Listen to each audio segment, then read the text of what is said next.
हाँ जी, अस्सलाम वालेकुम जी। मैं आपका दोस्त मोहम्मद काशिफ ताहा वेटनरी क्लिनिक साहिवाल से।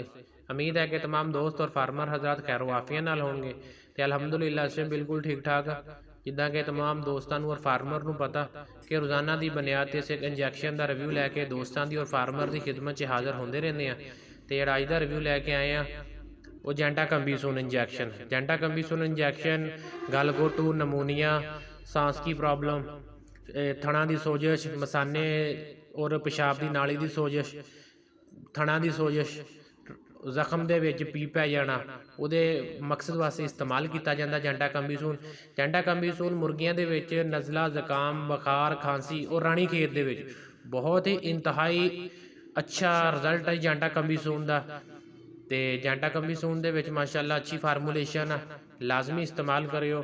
तो अगर तुम गाय भेड़ बकरी के इस्तेमाल करना तो एक मिलीलीटर 15 किलो वजन वास्ते हिसाबी वजन वास्ते इस्तेमाल किया जाता वा। अगर मुर्गियां च इस्तेमाल करना तो 1 मिलीलीटर 10 किलो हिसाबी वजन इस्तेमाल किया जाता वा। लाजमी इस्तेमाल करो, इस्तेमाल करके लाजमी दस्यो कैसा रिजल्ट आ। अगर तुहानू साडी अज की वीडियो पसंद आई साडे चैनल लाइक करो, सबसक्राइब करो तो दोस्तों ने शेयर करो। तो यूट्यूब चैनल के उत्ते मेरा WhatsApp नंबर आ, तो जिस बंदे नू कोई मसला मसैल हो इस जानवर नू वो मेरे WhatsApp नंबर पर रबता कर सकता है सुबह 8 तो लैके रात 8 बजे तक।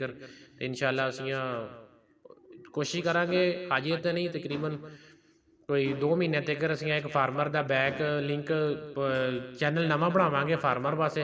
जिहड़े फार्मर सानू वीडियो भेजते हैं उन्हां दा लिंक दोबारा उस वीडियो च लाया जाए, वो लोगों तक दोबारा अपड़ी जाए।